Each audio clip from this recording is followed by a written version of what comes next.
Welcome one and all to another day here at the Damage Report in the immediate lead up to the holidays.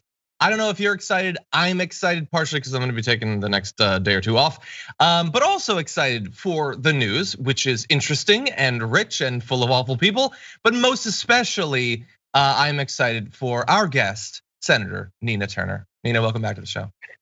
Thanks, John. It's so good to be here with you. You gotta stop calling me guest. I'm a family member. Of course, yes.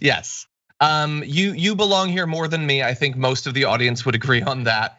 But I'm always glad to have you here. We've got a lot of important news to talk about. So you want to have the right person for it, and we've got that today. So thank you for being here. Well, thank you.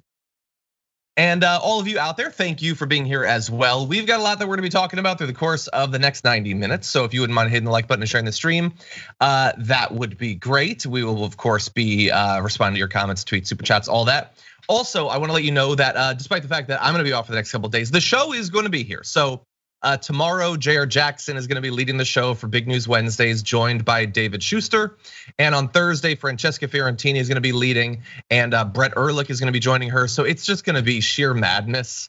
I don't know what's gonna happen on that show, but I don't think you're gonna wanna miss it.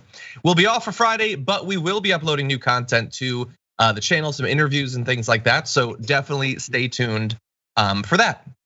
And with that, are you ready, Nina? Let's jump into some news. Ready to go. Okay, let's do this. I have dramatic news. I don't have the soundboard that Cenk has, so I can't play the "we got him" sound effect, but we did apparently get them. Have you all been on social media? Did you see the big news update of the morning? According to a press release, members of the Bakery, Confectionery, Tobacco Workers, and Grain Millers International Union have struck a deal with Kellogg's, and the strike is off. That happened apparently either early this morning, late last night. They've announced no takeaways, no concessions, also no permanent two-tier system, one of the biggest component of the ongoing strike negotiations. They say they have a clear path to regular full-time employment for the next 5 years, no plant closings. There's gonna be a moratorium on that. A significant increase in the pension multiplier and maintenance of cost of living raises. That's all the information I have immediately, Nina. But this strike has been going on since I think October 9th, and now the strike is off. They were successful. Damn good, so good. Just the courage to ask for more, to stick to it despite what the higher ups in Kellogg tried to do, even bringing in scabs, wanting to replace, was it 1,400?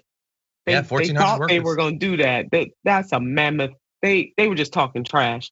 But I am so glad that the workers and their allies stuck through this. So to the workers in particular, but every single ally, people that either came by the strike site, sent money in, prayers, well wishes, anybody that was standing on the side of these workers, yay. Yeah, and it's one that, like this has been a big year for strikes.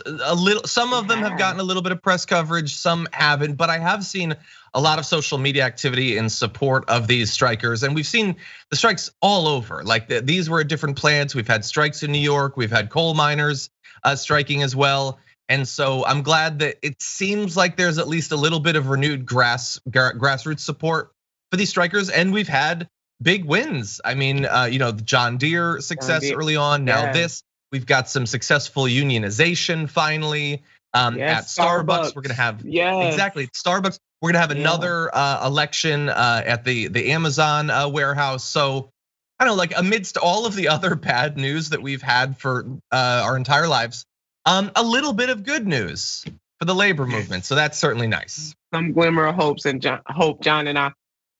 Speaking of hope, why don't the Congresses go ahead and pass the PRO Act to add to all these victories? That would be great. I have to assume that either the parliamentarian wouldn't allow it, or I mean, they're not gonna break the filibuster, and the Republicans don't want workers to have any rights. So that's fun. That is true. Anyway, so good news to start off the show. It really only leaves one thing, really. There's only one thing remaining. I'm gonna eat Pop-Tarts again. John, you should have let me know. That was a difficult strike. I struck for almost a full week on Pop-Tarts. Yes. No, but anyway, thank you to the workers who made this happen. Thank you to the workers of Kellogg's. Despite the fact that they came to an agreement, though, I just want to be clear, no thank you to Kellogg's, because this shouldn't have taken months of negotiations. And you shouldn't have, along the way, apparently removed Kellogg's branding from your Pop-Tarts box. How much do you know you're in the wrong when you have to pretend a product isn't yours anymore to get people to buy it? That is pathetic. It is. That's a sign, in case you didn't know. That's a sign. Well, John, you and the Pop-Tarts for me, and I'm gonna let this out. Now, it's about to be out there. But I love, love, love the waffles. Oh, wait. Eggo waffles? Oh my God. Have you had They make Eggo waffles? The Belgium, they got some Belgium kind with Madagascar vanilla, baby. Oh my God, these are fancy. These are international waffles. It's the UN of breakfast vanilla stuff. Wow, that's awesome. I had to give that up. That was serious. No, I know. Well, now tomorrow morning, it's back on with the waffles. I will say one of the most amazing things about this is like when the John Deere workers go on strike, I know what helping them solidarity looks like. With Kellogg's, it's everything. They just own all the food.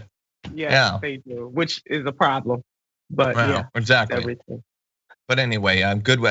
I will say this is not one of my favorite flavors, but I'm going to be getting brown sugar and cinnamon later on today. So anyway, well deserved. Thank you. Okay, well with that, why don't we get back to our normally scheduled programming? Everybody's going to need to buckle up because Pop-Tarts are all well and good. It's about to get a lot darker. So let's jump into this video.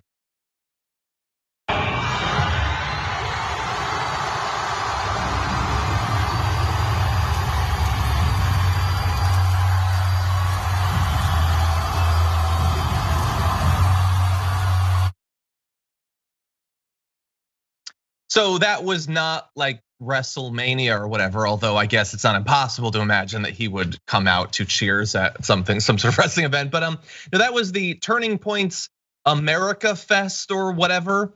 And Kyle Rittenhouse, an individual who everybody knows only because he decided to put himself in a position where he would kill multiple people, came out to that crowd, Nina, to raucous applause. They love him. They really, really love him because he killed people and got away with it. But don't be like weird and irrational about the state of the Republican Party and the conservative movement. It's not that they're like bloodthirsty fascists who long to kill their political opponents or anything. Nina, they just love killers. They love vigilante killers. And they are their new celebrities. Go out and kill as many people as possible, and you too might get to hang out with Matt Gaetz and Charlie Kirk or something. It definitely sends the wrong message. Even if you believe legally, he was in the right. This is really horrible. It is, and it's just going to reinforce the behaviors that they are exhibiting heretofore. So this is not new. Remember, even President Donald Trump said that he could go out on Fifth Avenue, I believe. I think it was Fifth Avenue. That he could shoot somebody and commit murder and get off. So here we are. I mean, the heroes that they're picking, it makes no sense to reinforce this and to make it seem like he was somehow a martyr, which is not the case. Yeah. Well, it makes no sense for our value system. Yeah. For theirs, I think it makes some sense. But we're gonna play a little bit more of that video and then we'll talk.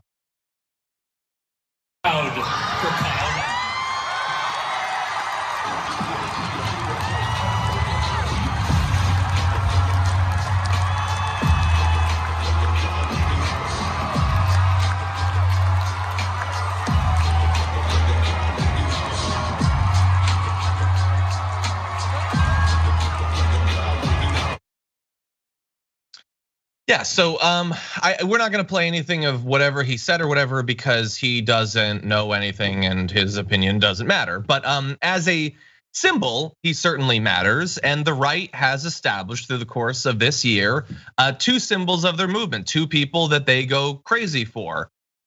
There's the woman who was killed on January 6th and the guy who killed a couple people at a protest.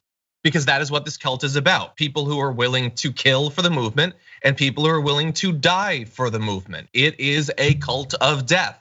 And look, you can say, well, you're just a dumb lib. You're just like projecting that. Who are they cheering for at these events? What do you think? Like Mitch McConnell's not gonna get cheers like that. They bring out killers. They put up the photos of people who were killed because they believe Donald Trump's insane conspiracy theories. And again, I'll say the same thing that I've said every step along this way. We were told, how dare you imply anything about Kyle Rittenhouse's politics? How dare you imply that you know what he was thinking when he decided to go to Kenosha? And then he did a documentary with Tucker Carlson, and he hung out with Charlie Kirk, and he hung out with Steven Crowder, and he hung out with Glenn Beck in the Blaze, and now he's going to these conservative things. It's looking a little bit less crazy to think that there might have been some sort of political motivation to all of this. What do you think, Nina? Yeah, no, I mean, there's no doubt, and we don't have to be naive about it. That is exactly what it is. And again, to reinforce that there is not some type of consequence, not even remorse for what happened is, again, the right is conflating so much when it comes to this. They're making it, they're to me, they believe that this is patriotic. What Rittenhouse did to them is a form of patriotism. That's a sad place to be. Yeah, because sort of traditionally patriotism is supposed to be some sort of thing about what you've done for the country. You've sacrificed something. But Donald Trump has taken over that position. What will you do for Donald Trump? What will you do for that movement? And it's not even like that they totally have to just like these conservatives are sitting at home trying to come up with what to do.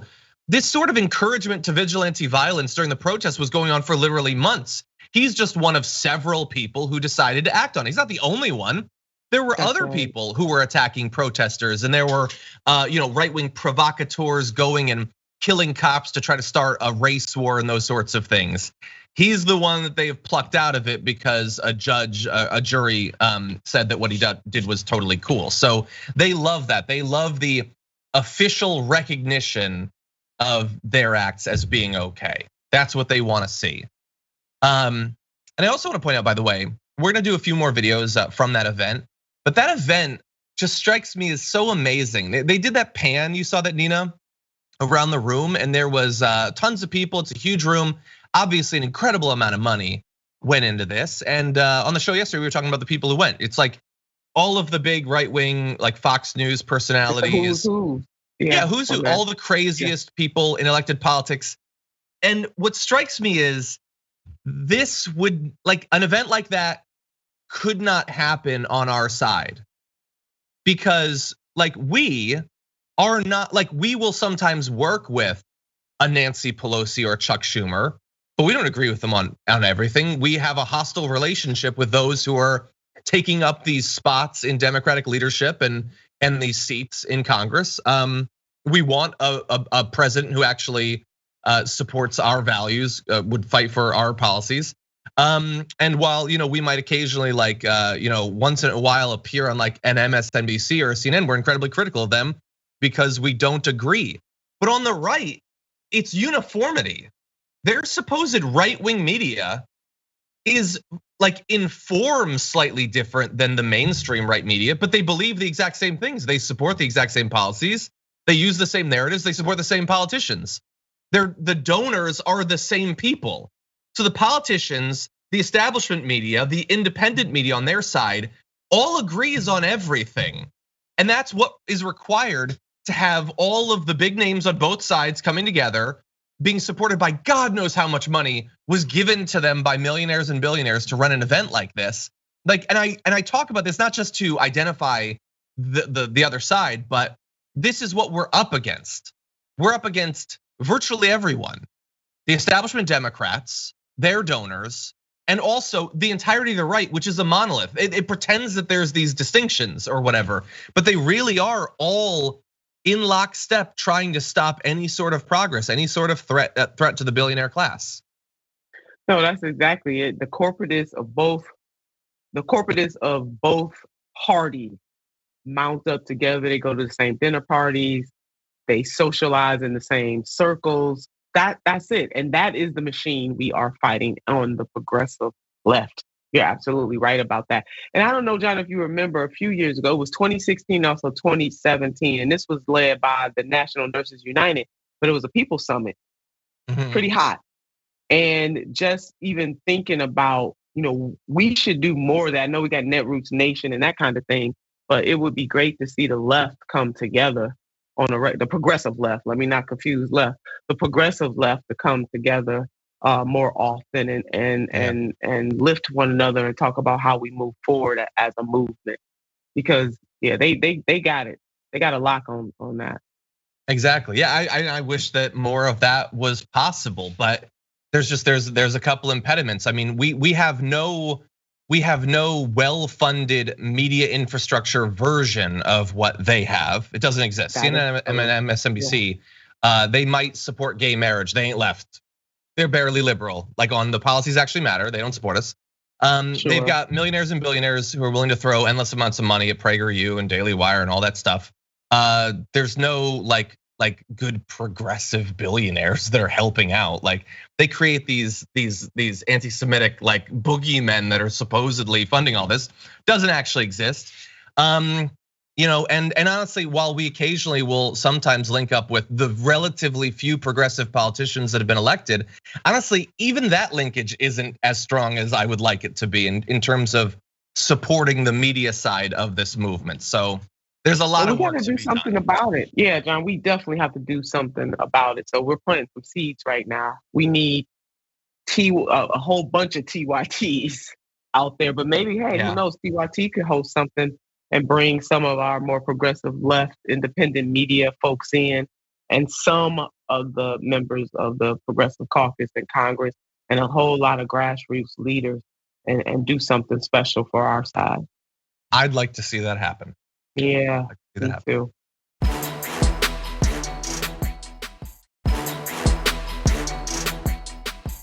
Okay, there's some stuff I did not like seeing happen. We're gonna turn to a little bit of that right now. Let's jump immediately into this video. I apologize in advance, everyone. So I'm walking around and seeing some good people, and I see white people, black people, brown people, yellow people. And then there's talk of freedom and loving America and conservative principles. Some crazy people in here were talking about how much they love this guy named Jesus. And then I said, oh, I know exactly what this is. The left calls this a white supremacist party.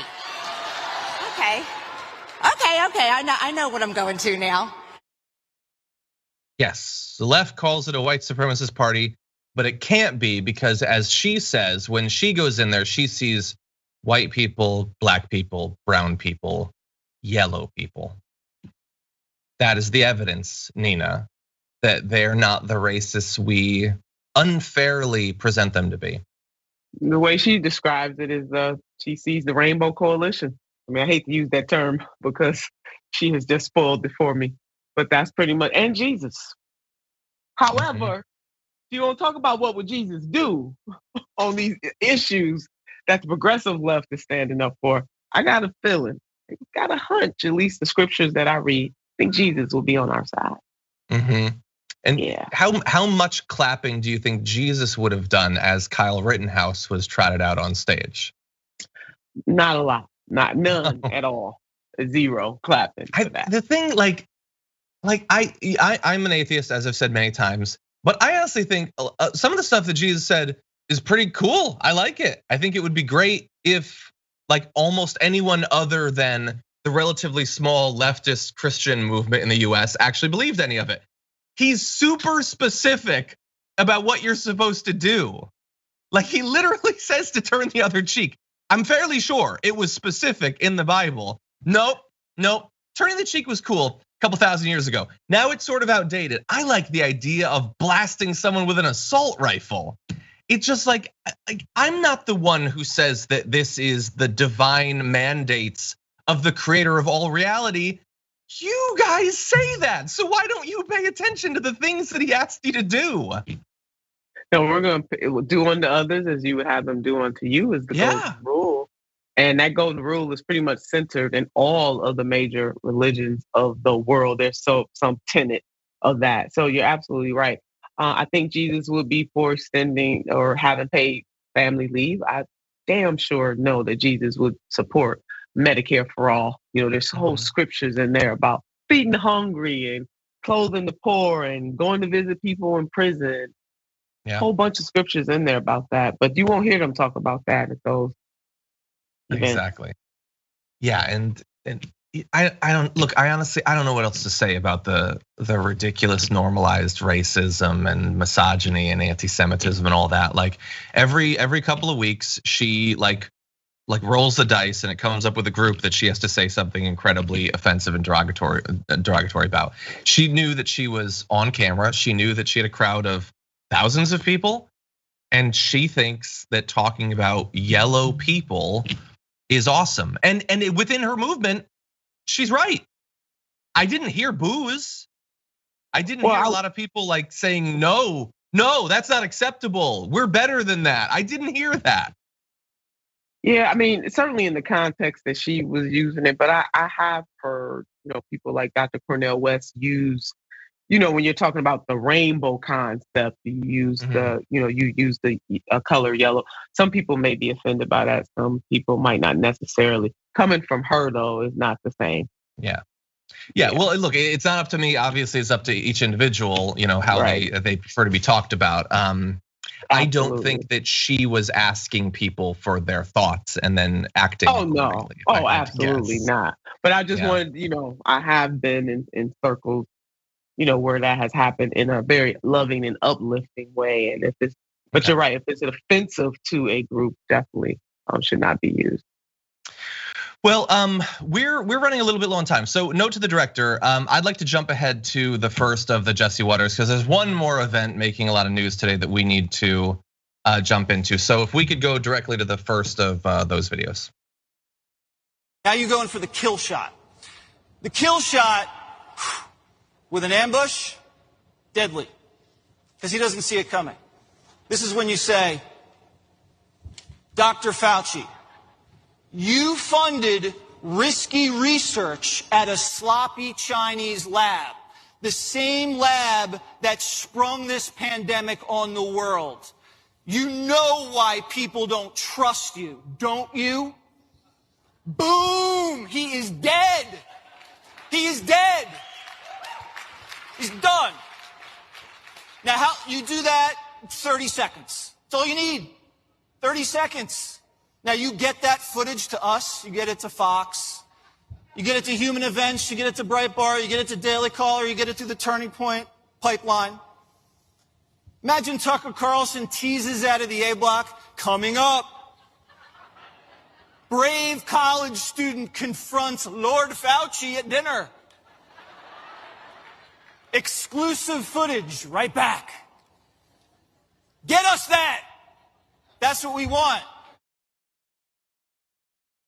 Okay, so look, it's easy to get distracted by the second half of that, which is lame and cringy and poorly presented, and he's just not a compelling on-screen personality. And the idea that a random college person running up to Dr. Fauci and screaming a conspiracy theory at him that he heard on Fox News is hardly the compelling TV that Jesse Waters thinks it is.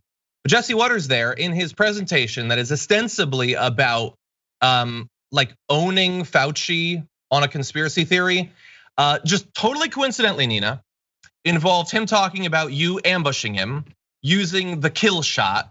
Boom, he's dead. It only takes 30 seconds. This, of course, is an event that has vigilante killers on the docket with Jesse Waters there. So one of two things is the case. Either I and others are just so fundamentally irrational that I think he just accidentally used all of those terms in quick succession, and he wasn't trying to appeal to a crowd that we know has been taught to not only have normalized the idea that political violence is acceptable, but is increasingly bloodthirsty for it, has been trained through the whole QAnon thing to think that the greatest day in American history will be when all of their political opponents are rounded up and mass executed. Or alternatively, he knew what he was doing, Nina, and he specifically used these terms because he knew that they would love it. The idea of ambushing and killing Dr. Fauci. Oh no, he was giving them all the red meat that they wanted, and then some. It's the word "kill shot." There, you don't just accidentally use that word. There are many words that you might accidentally use, might pop up into your mind and out your mouth. Kill shot is certainly not one of them. Very deliberately laced into what he was saying about Dr. Fauci, just planting it. Yeah. No, we're and not I've never crazy. even heard, like, I'm not saying I've never heard the term kill shot, but it's not even like, it's rare. That's not even used in any of these contexts. He's stretching. No. Yeah, he is. Deliberately, and he knew what he was doing. So Dr. Fauci was asked to respond to this. This is, like, how much time has Dr. Fauci had to spend responding to insane conspiracy theories and calls to violence against him? But anyway, here he is. The only thing that I have ever done throughout these 2 years is to encourage people to practice good public health practices, to get vaccinated, to be careful in public settings, to wear a mask. And for that, you have some guy out there saying that people should be giving me a kill shot to ambush me.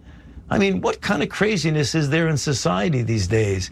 That's awful that he said that. And he's going to go very likely unaccountable. I mean, whatever network he's on is not going to do anything. I feel like that prediction is probably true, Nina. I doubt Fox is that network wants, they like that kind of stuff. Yeah, and it would be like if they wanted to send a signal, Fox, if in a crazy alternate universe, they wanted to send a signal that they don't support political violence, how easy would it be to just get rid of Jesse Waters? He's one of the most irrelevant people on their network. Like in comparison to who's tuning in for Jesse Waters? But they will protect him. They will, because they want to appeal to that audience just as much as he individually does. He knew what he was giving them there. When Paul Gosar did his video, and he's like, look at this, I can make a cartoon of me assassinating AOC. We said at the time, this is going to inspire even more because they know that it works. We got worked up about that. They did not, they loved it. They love Paul Gosar more than they did before. And so expect more of these threats of violence to come, not just from the politicians, but now the media as well. Like Greg Gutfeld this morning was talking about Biden being a racist with blood on his hands over COVID. Like they love this stuff and they want more of it. Any final thoughts? Yeah, so just totally irresponsible, John. I just, yeah, it's a lot of work to do. Okay, there is. Okay, and so that is one set of obstacles that is between our movement and the outcomes we want. We're gonna take a short break and come back and talk about another one after this.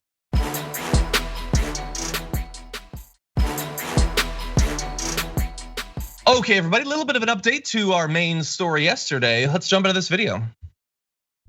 I'm not blaming anybody. I knew where they were and I knew what they could and could not do.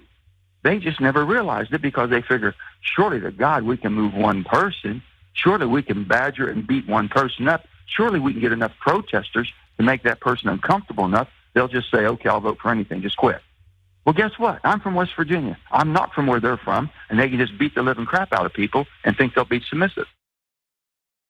Okay, so that is obviously an incredibly irrational and emotional and petulant and fundamentally dishonest presentation of the idea of your constituents and others trying to get you to see reason and pay attention to the polling on issues in your state.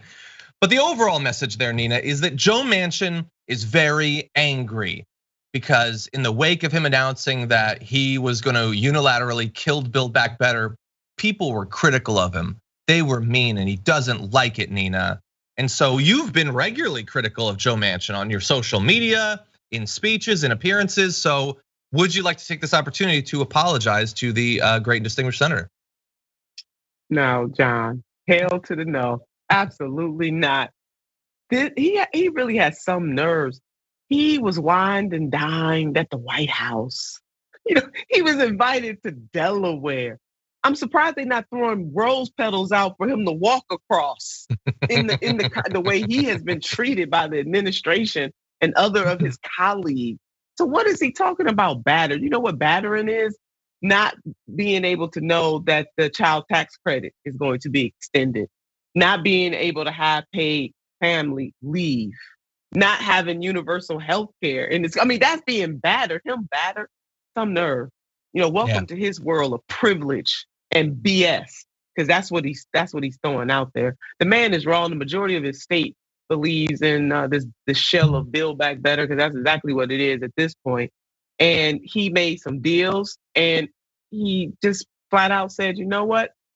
I'm not going to go with what I said before. I am going to continue to stand in the way. And John, in that portion of it, he has been consistent. Even though you don't like it, I don't like it, the movement doesn't like it, he has been consistently who he is. And basically what he has said is, the hell with the people of my state. Y'all can throw out all the stats about poverty in my state, or people not having teeth and needing dental care. You can throw out all the stats you want. And I don't care about if I don't care about the people in my state, I definitely don't care about the people of the United States. Yeah, he doesn't, because why would he care? I mean, he's going to be a senator for years from now. There's nothing in the law that could be done to recall him or whatever. The only option is to, let's say he runs again, because he doesn't necessarily have to. He's independently wealthy. He could become a lobbyist. He's gonna be fine no matter what. If he does choose to run again, maybe we successfully beat him, but it's gonna be hard, because replacing him in a primary is gonna be difficult, because the Democrats are definitely gonna still rally around him, despite the fact that he's been regularly punching them in the stomach every day for a year now. So that's gonna be hard. Also, he's shielded by a media and a political establishment that's gonna make it as hard as possible for his constituents to even understand the role that he played in this entire thing, which is why his approval rating is still as high as it is. And so it's insulation upon insulation from any consequence for his actions. It's super disheartening. But then they go after the squad, call them naive. What were they thinking? And you know what? They were right. There should have never decoupled the Build Back Better bill from the infrastructure bill. Should never have done it, because they lost their bargaining tool. And guess what?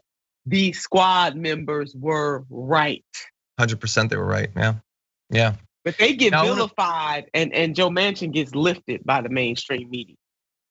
Yeah, members of the squad getting invited over to the White House for fancy dinners, stuff like that, to court them.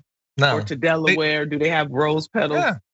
What do they represent? Just the future of the party in the country. That's all. That's all. Yeah. I want to read a comment from an audience member about something that would be impossible, but I love the concept of it, of what could be done, can't, for economic reasons and all that. But Zap says, to defeat JoJo, all the workers of West Virginia should go on strike. Imagine if they did, like that, if they all understood that he doesn't give a damn about them. He's a literal millionaire in a poor state that doesn't care if they ever get to retire, if they even have teeth for their senior years.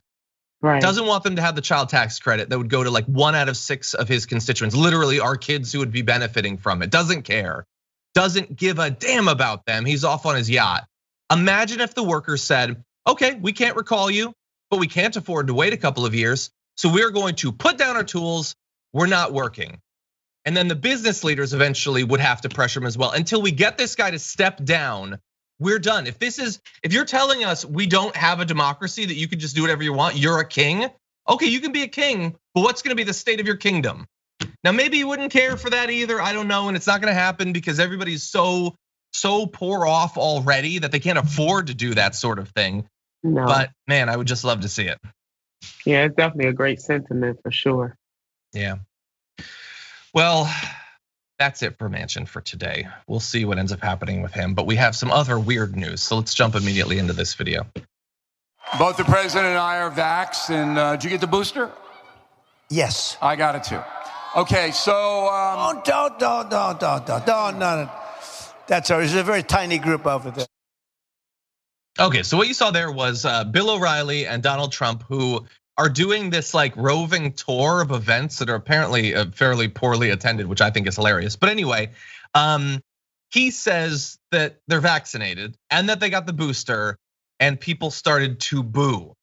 People self-selected as wanting to attend an event with Donald Trump and Bill O'Reilly booed them because they said that they got a booster. And Donald Trump can say, oh, it's a little group over there. It's such a little group, you could have ignored it, but you had to respond. I don't think it was that little of a group, Nina Turner. What do you think? Listen, he created this monster, and now he has to deal with it, and that's part of the challenge. I'm really glad because he changed his tune. I think he said he never would get the booster. So in a way, John, I'm going to try to make something positive out of this foolishness. I'm glad that he got it, and I'm glad that he put out there that he did, because probably some of the people who follow him and lean on his every word may second think their decision and say, well, he got it, maybe I should too. I think there might be. They might do that. So in a weird kind of way, he might turn the tide in some of that crazy over there that he created, though. He created that's 100%. I would love that. Look, I despise Donald Trump as much as anyone despises anyone on this earth. I said years ago I made the pledge that I would never be fair to him. But I have regularly given him credit when he's gone on like Sean Hannity or whatever and said that he was vaccinated or that people should get vaccinated. Now he's gradually a little bit backed off of that because he's gotten booed before for saying this. But he's at least admitting that he did get the booster, which not everyone will. Ron DeSantis was asked about it by Maria Bartiromo like yesterday, and he refused to say whether he had gotten it or not. So at least Donald Trump, for all of, like, he's a fundamentally evil man who's done horrendous things, has caused the deaths of countless hundreds of thousands of people, and has done more than any other individual to encourage millions of Americans to believe that the literal worst, weakest parts of themselves are their best attributes. But he is at least being kind of honest about the vaccine. It's a weird world we live in. It is. Even my grandmother used to say that a broke clock is right twice a day. So, John, hey, every now and then you gotta give him a little credit. I'm glad for all the things he could have said. I'm glad that he did admit that he got the booster, booze and all. Yeah, exactly. Now, he also bragged about the vaccines being developed under his administration. He called the effort historic, which it was, thanks to the work of the scientists who did it, not him personally. Anyway, he took personal credit for saving tens of millions of lives around the world. Fine, whatever. It had nothing to do with him. The idea, like I've been saying this for a long time. Scientists made it. People with beakers and they're wearing goggles and stuff. They made the vaccine. What did he do? He'll say, well, I gave them money. I told them they should do it. Okay, can you think of anyone who would have been president amidst COVID and not thought, we should probably fund vaccines? It's the most obvious default thing ever. Like, it's like he wants credit for wearing shoes or something. Like, it's the most, what? You want credit for that? It's so basic, John. It's basic. But fine, at least he'll admit that he did it. Now, in response, so you saw in real time the response to those boos. Bill O'Reilly ended up talking to a journalist at the Daily Beast, and he had this to say. He says, I told him that today. He called me. I said, this is good for you that they were booed. This is good that people see another side of you, not a political side. You hold the truth. You believe in the vax. Your administration did it, and you should take credit for it because it did save, I don't know, hundreds of thousands of lives. So that was in response to Trump saying that he had his feelings hurt by the boos, which, again, I don't like the people who are booing for that reason, but I do crave his feelings being hurt as the smallest possible consequence for his horrendous actions. John, so anyway, got you all over the place. You feeling all the feelings. Oh, it's difficult. I don't know what to think. But anyway, I wish that it works. I wish that, like, him throughout this saying, I made the vaccine. It's a lie, but I made the vaccine. The fact that doesn't break through, I think, is one of the most amazing individual political realities that the right-wing media was able to successfully demonize, like the chief accomplishment of the guy at the head of the movement, and that people went with the media rather than the leader. I think that is actually fascinating. Yeah, it is, and a bit dangerous. All of it's dangerous when you got this absolutism mentality floating around, and that people can be so manipulated. Yeah, very dangerous. Okay, well, with that, we're going to take a second little break. And when we come back, maybe a little bit of good news amidst all of what's going on in the pandemic. We'll have that for you after this.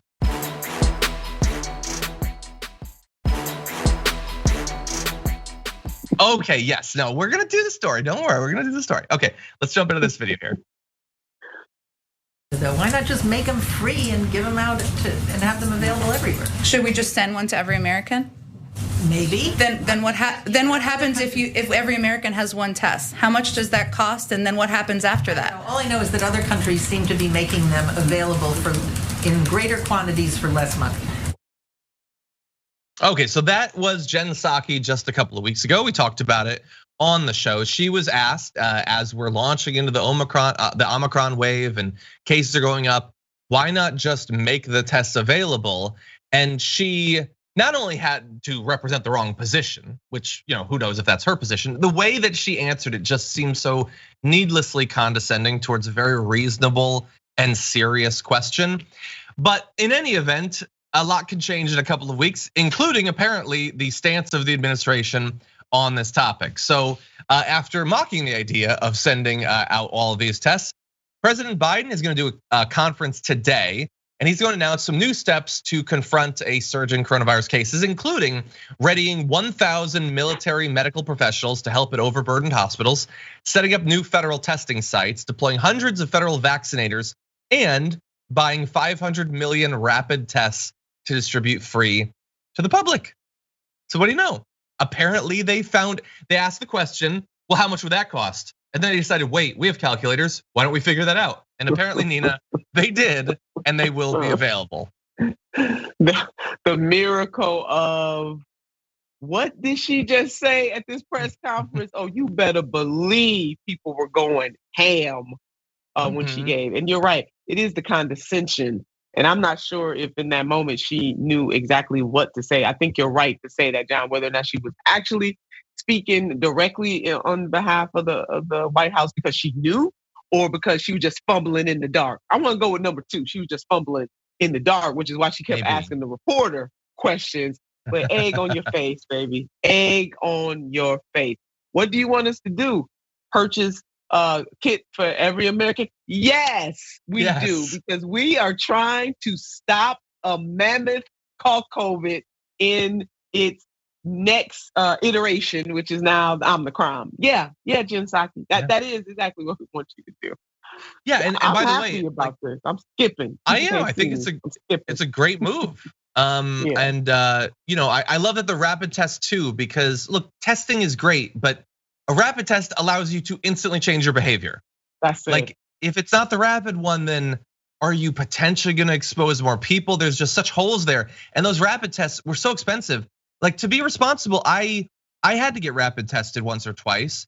It was $195. That is brutal. Yeah, so I did too. And I'm glad he's sending military help to the hospitals. I mean, a big ad was taken out even here in my hometown by the hospitals saying help. Yeah, they need it. So unfortunately, it's not until January that they'll be available. So in a few weeks, they're gonna have a new website where people can have them sent to their home. And that is great.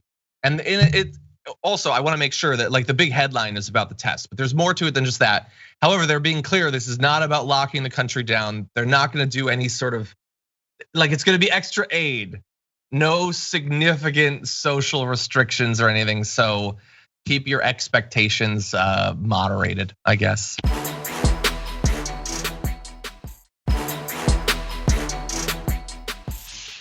Anyway. Okay, with that, I think we can talk about one more story. I think that we have time.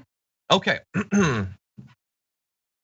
For some time, responsible politicians, including people like AOC and Ilhan Omar and Rashida Tlaib, have been making sure that people know that as we launch this pandemic, people are feeling the economic strain, and eventually that is going to be manifested in increased evictions, which we are now seeing.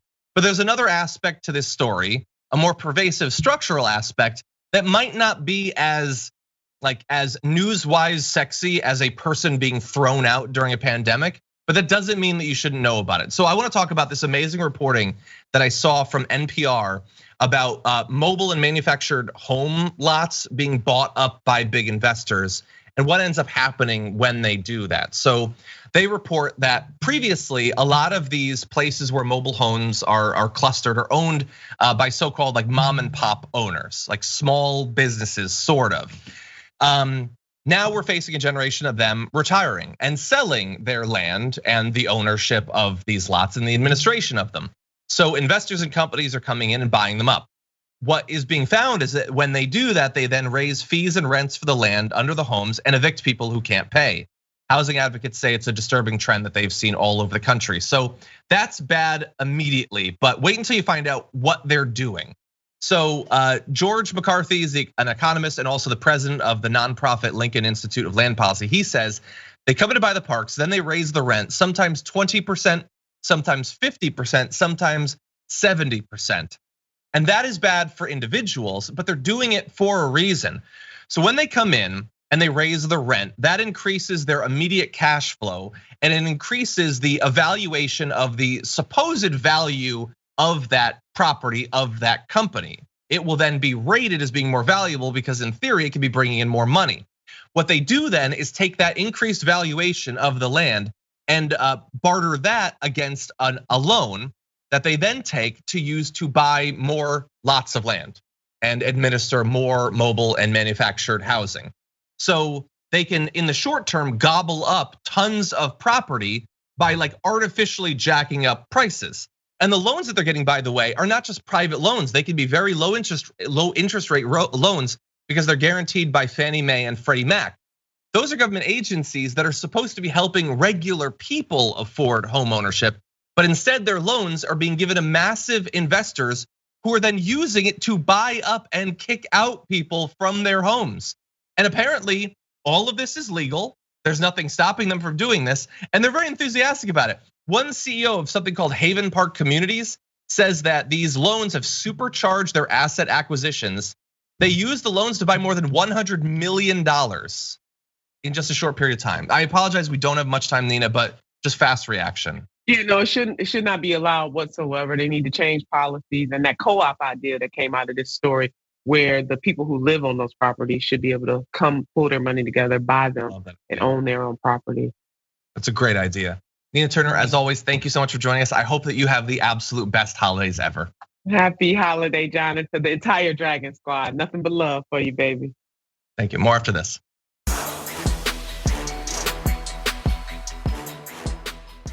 Thanks for listening to the full episode of The Damage Report. Support our work, listen ad-free, access members-only bonus content, and more by subscribing to Apple Podcasts at apple.co/TYT. I'm your host, John Adarola. I'll see you soon.